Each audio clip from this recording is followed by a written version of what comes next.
নয়াদিল্লিতে বিজিবি ও বিএসএফ এর মহাপরিচালক পর্যায়ে ৫৭তম সীমান্ত সম্মেলন শেষ হয়েছে।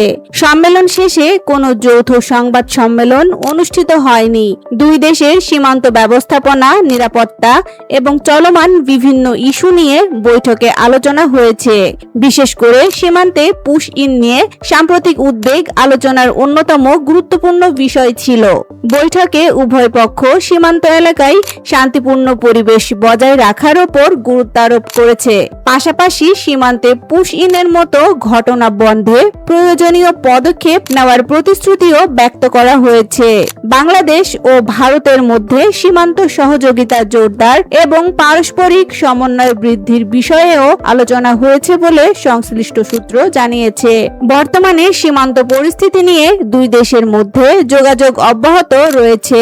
বৈঠকের ফলাফল বাস্তবায়নে উভয় পক্ষের পরবর্তী পদক্ষেপের দিকে নজর রয়েছে সংশ্লিষ্ট মহলের।